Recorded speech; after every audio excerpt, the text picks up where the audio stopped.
Hey YouTube, welcome back to UniXTCG, and we are back with another Gundam Card Game video. This time it'll be a deck profile, and I've been trying to craft this list because I do think it has some potential. It's a little mix-up on how things are normally played with the archetype, but I thought I'd share it with you guys and really just get in there. So yeah, strap yourselves in, let's have some fun, and let's go over this deck list. Remember to like the video if you like this sort of content. Remember to, just subscribe if you want to never miss a beat with the Gundam Card Game content that I put out. And then if you want to go a step further, you can always join the membership. It's only 99 cents for you, but it really goes a long way for me. You'll be able to get content early, which now that I'm moved into my place, I mean, I still gotta set some stuff up, but now that I'm moved into my place, is gonna be a lot more frequent with that.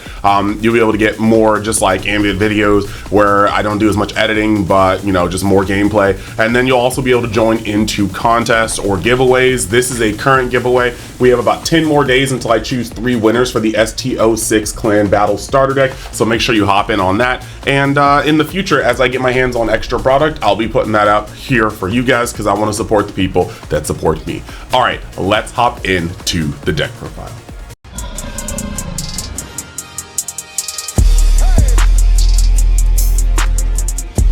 Okay, so here we are. We definitely have this list, but what I wanted to do when it came to this list was I wanted to make a Zeon deck that incorporated some of the new cards, because I do think that we are very close to having Zeon be pretty much like 96% green and then have blue be a splash. Sorry about that. I guess I'm coming down with something. So the first thing we have here is actually going to be the Zaku. And like, there is a little bit of a glare here. Just the way my lamp set up, I'm still trying to figure out where I want to put everything. But the cards will come up on screen. Actually, you know what? That glare is kind of unacceptable. Let me just move this lamp over to the side here. That kind of made it better, kind of didn't. Point being, we have the Zaku. Just your 1-drop 2/2. He's a pretty cool card. We're gonna move him over here. Obviously he's just a 2/2 that'll come down and just like put some action in. And then what we also have here is going to be the Zaku that we all know and love, the one that's going to end up having +2 AP when it hits the board.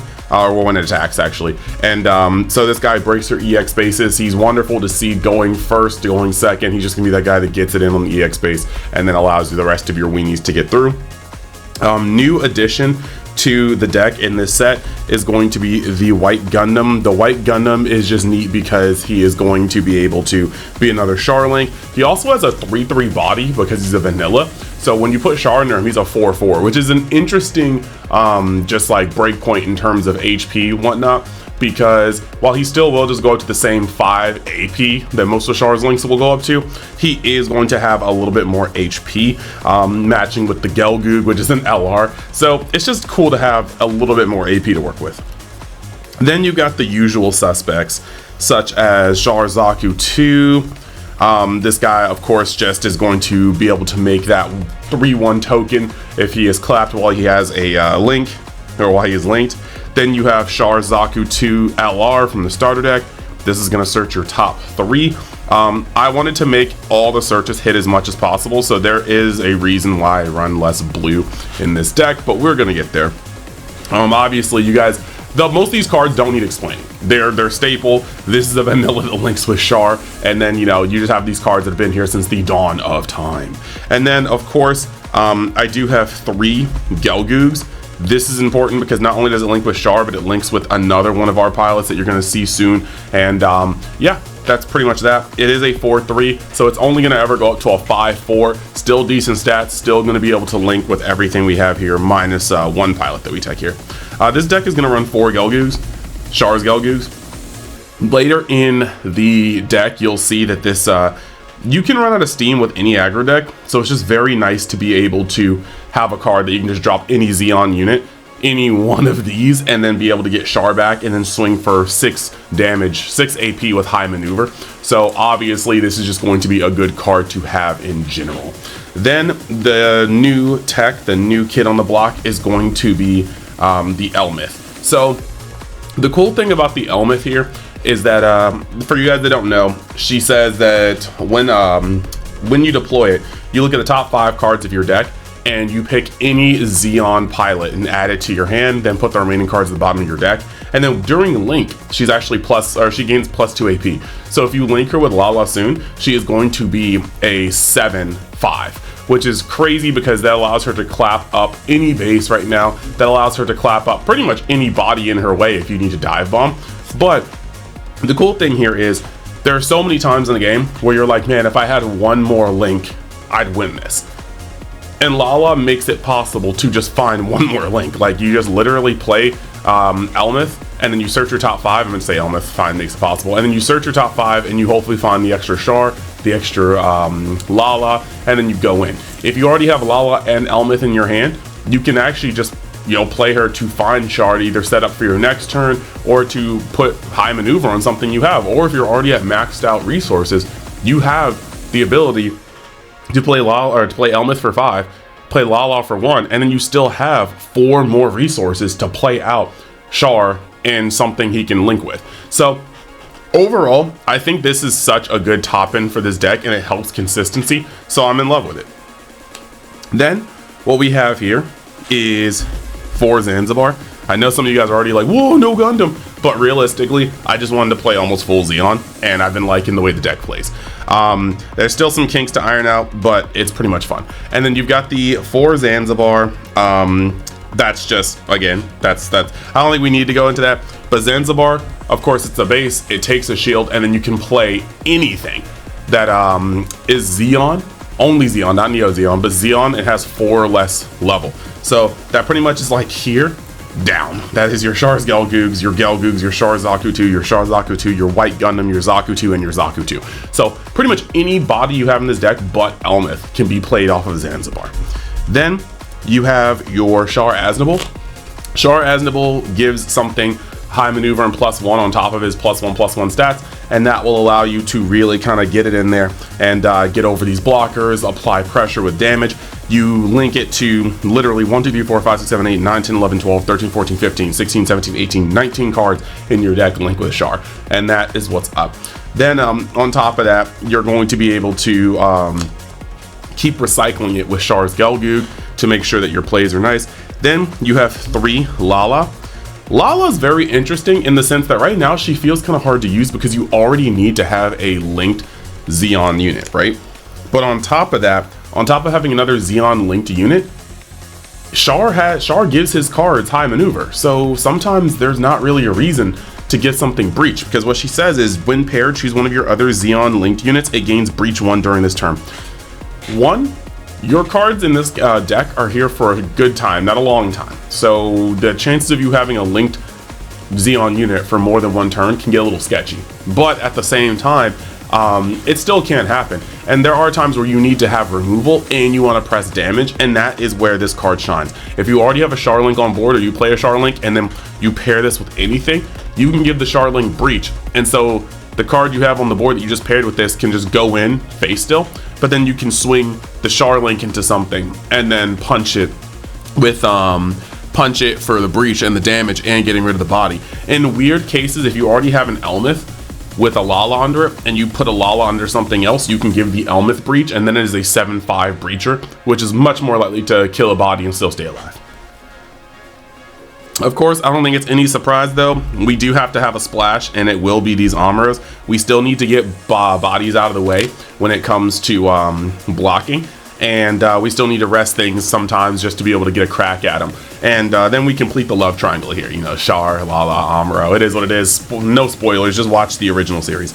Then, more tech. We are going to come into 4 of the turning points of history. I actually really like this card in this deck because you can play it on turn 1 even when you can't play anything else, because a lot of these guys have level 2s, and so you can play it on turn 1 to make sure that you snatch your Char as soon as possible. That's normally what I'd use for it. But then there are plenty of times where like you'll see in the gameplay that I'm going to edit and put up on the channel, that I opened up with a 1-drop, 2 1-drops. I played 2 1-drops I think in my turn 2.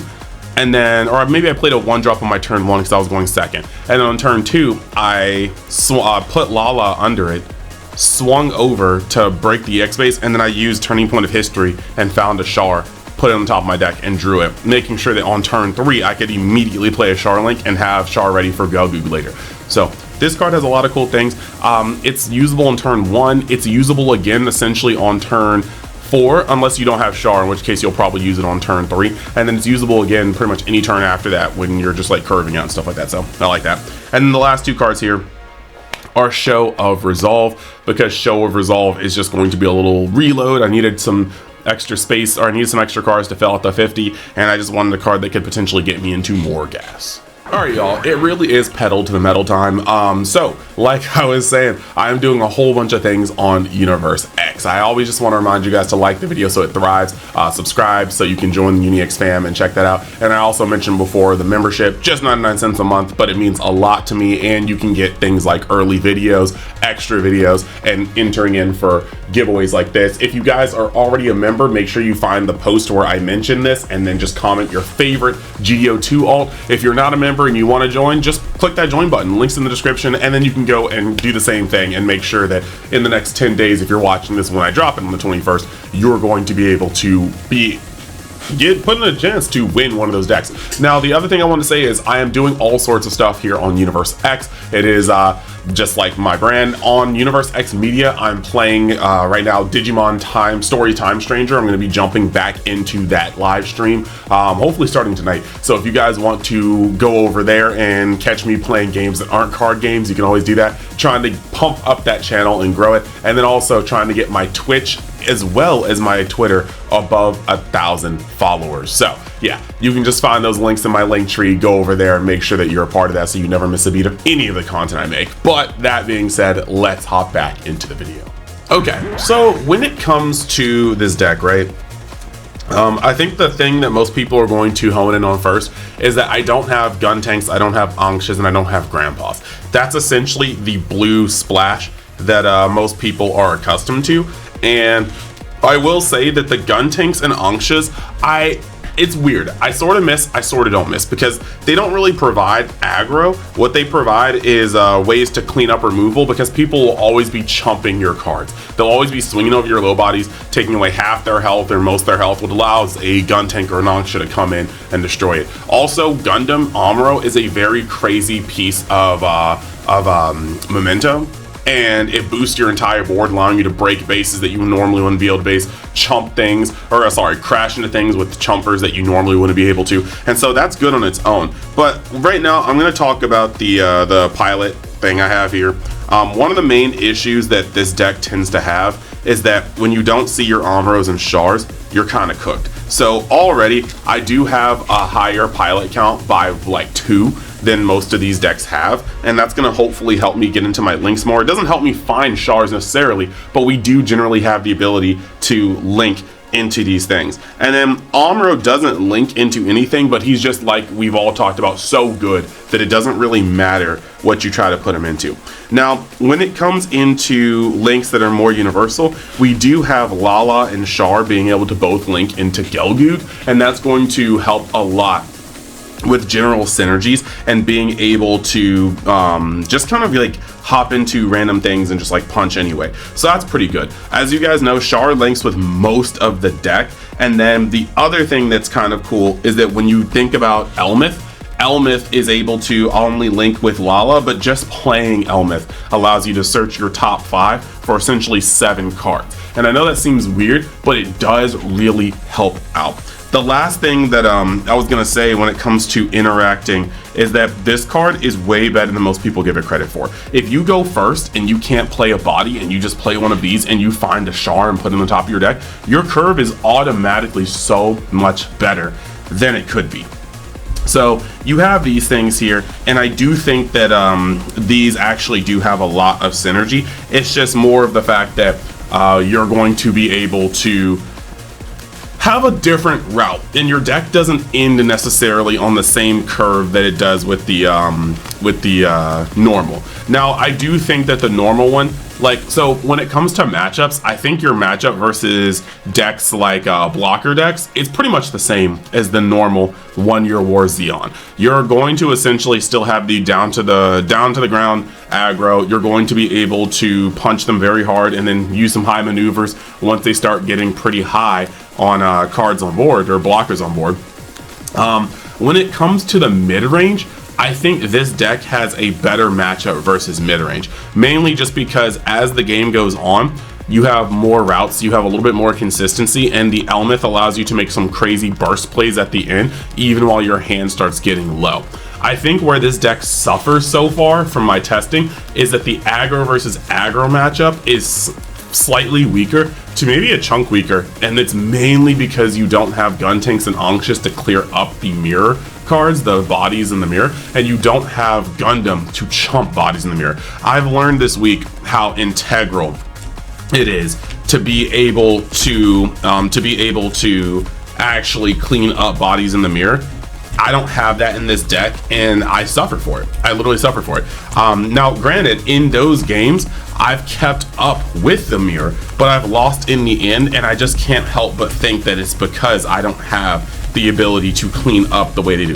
If I was able to clear bodies and not take those as attacks towards the page, like if I'm losing within 1 to 2 life or 1 to 2 shields of my opponent, but they had the ability to burn some of my cards, I have to think that it's because some of the turns where I had to swing into their bodies, they were just able to burn me and swing into my shields. So I still have the speed in this deck. What I don't have is quite the same amount of body focus utility. And then the last thing that I wanted to just go over is just to show you guys some of the opening hands. That's going to be something I think I do with these deck profiles. So we're going at White Gundam, Gelgoog, White Gundam, Sharzaku, and Lala. Now, I find that with this kind of deck, I get pretty greedy. It's a best of one, and you want to high roll your opponent. If I don't see a Char, I'll generally throw the hand back and try to fish for a Char. So we don't see the Char here, but 1, 2, 3, 4, 5, 6. Our draw for turn is going to be a Zaku. Going first, we don't get to play anything on turn 1. Going second, we get to play out 2 cards, and then we still have a curve, and the Char comes here. So that hand comes together pretty well with a pretty outstanding curve. We get cards from life, we get aggro. You can see literally the curve that we have here. Yeah. And off the top of the deck, we're only going to get more gas. If Char's ever on the board, you know, you can hold this show of resolve until later. You get Char Zaku, turning point of history for any point that Char's on the board to look at your top 3 and draw. Elmeth to search off the top 5. This is a great curve for this deck. And yeah, I hope you guys are going to be able to see that when we go to the gameplay. But yeah, that's pretty much my deck profile on this. I hope you guys enjoyed, and we're going to close up the video and just look forward to gameplay on the channel. And yeah, let me know what you guys think of this. Like I said, it still is a work in progress. I am still ironing out the kinks. I'll have some gameplay up on the channel in the next couple of days, and then I'll have some more gameplay up on the members only side. So just stay tuned, guys. I really am excited to get back into the flow of things now that I've finished moving for the most part. And yeah, thank you guys for watching as per usual. I love the support. I love everything you guys do. I still need to sit down and get through all these comments. You guys have been amazing. I've been a little overwhelmed in terms of like what I've been doing in life lately, but I will make sure that I get to those comments, because you guys commenting are just like, you know, the reason why things are able to just flourish so much. So that being said, thank you, and I will see you in the next video. Remember to like the video, subscribe if you haven't already, think about joining the membership, think about looking at all the other places that I make content here in Universe X. Later.